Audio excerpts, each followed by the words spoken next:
I currently own 86 physical PlayStation 3 games in my collection, which is kinda surprising for someone like me who's never really been into collecting video games. Back in 2010, when I got my PS3, I would usually play a game to completion, then sell it and move on to the next one. Games were a lot shorter back then, so I was able to go through quite a few of them. Judging by the records I keep on backlogged, I played about 130 games and completed the majority of them. In 2016, when I finally moved on to the PlayStation 4, I put the console in its box and never looked back. That was until 2022. I was watching quite a few videos that were singing the praises of the 7th generation of consoles and showcasing all these underrated games or hidden gems. Driven by nostalgia, I decided to hook up my PS3 and repurchase some of these games. The goal was to turn each game into a proper review that I could upload to the channel, but I soon realized that these were not the types of videos that I wanted to make.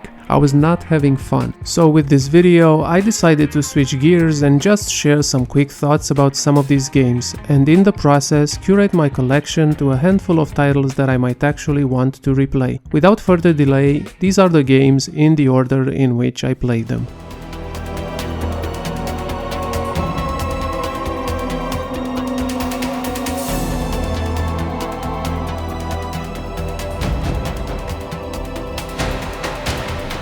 The Chronicles of Riddick Assault on Dark Athena is a pretty good first-person shooter, focused on stealth and with some adventure game elements. The visuals and animations are quite dated, but the gunplay is solid with an impressive assortment of weapons, including a mech suit. Where the game shines is in its great atmosphere, reminiscent of sci-fi movies from the 90s. The voice acting is also solid, with Vin Diesel and Lance Henriksen among the cast. It's worth a playthrough, especially the prequel, which has been remastered and is included on the disc.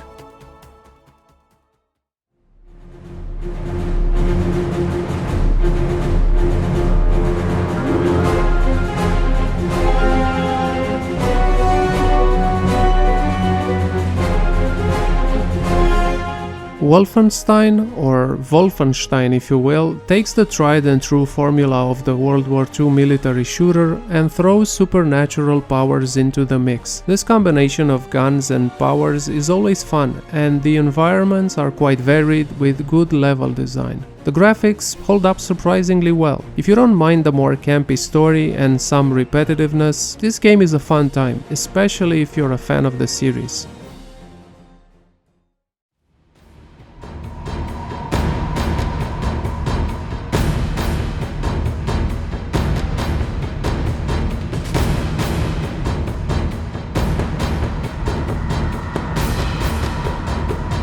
Dark Sector is the epitome of the grey and brown games from the 7th generation of consoles, with a single trick up its sleeve. The controls feel dated and awkward, and you spend most of your time in the same dark and grimy environments. There are quite a few third-person shooters that I would recommend before this game, so I would say probably skip this one.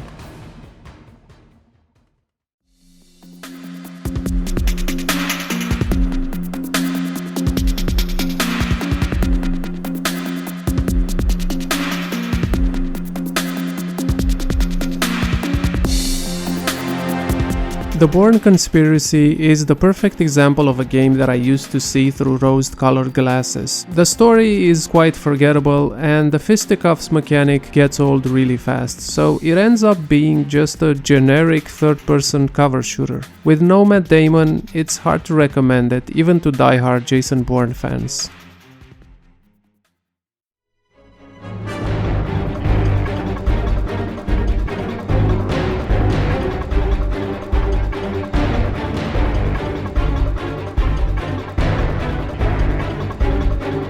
Wanted Weapons of Fate is a third-person cover shooter where you can curve bullets to shoot enemies hiding behind cover. The graphics are drab and the voice acting is pretty bad, but the gunplay is decent and the game's only shtick never gets old. If you already played Uncharted, Max Payne 3, Spec Ops: The Line, Vanquish, Binary Domain, and if you have 4 hours to spare, sure, why not?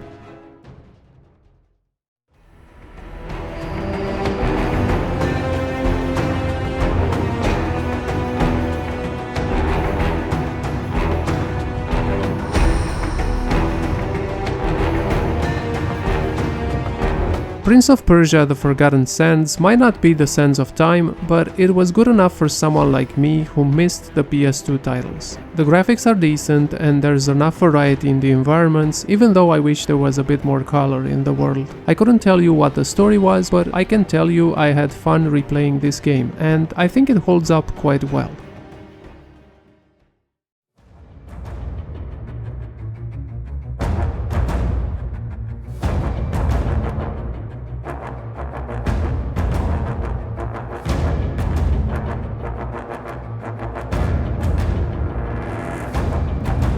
Battlefield Bad Company 2 was a much needed break from other games in the Battlefield or Call of Duty series. The same solid gameplay is there and you're still at war, but the story is a bit more lighthearted and its characters are more fun to be around. If you liked the movie Three Kings and its humor, this game and the original Bad Company are pretty much a must-play.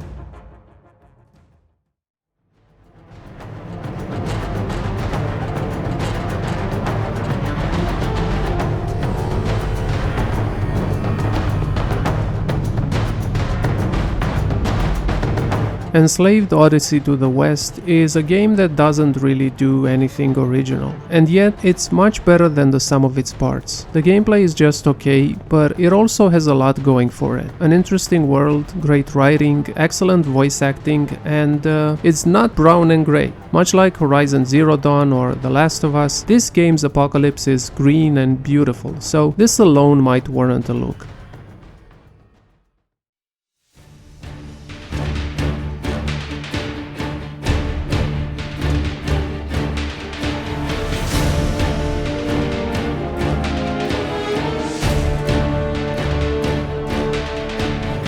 Homefront asks the question, what if they invaded us? Much like the movie Red Dawn did in 1984. Apparently, this was enough for me to complete it back then, despite the game being just another military shooter. If the premise alone sounds interesting and you can tolerate dated gameplay and graphics, it's not the worst way to spend 4 hours.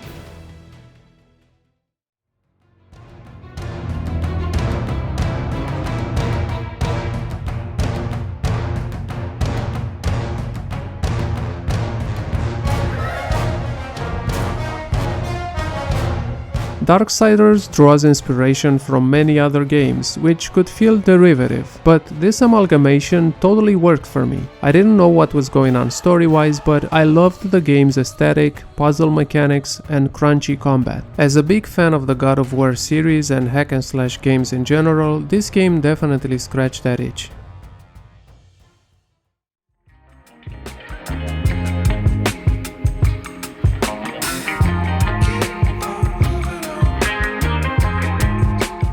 So there you have it. This was my quick fire way to share some thoughts about these games before I sell them once again. Out of these 10 games, I will only keep Wolfenstein and sell the other 9, since there's no incentive to replay them and most of them are also available on Steam. In my next video, I will have a look at 10 more games and apply the same thought process. So if you enjoy this type of content, consider liking and subscribing. Thank you for watching.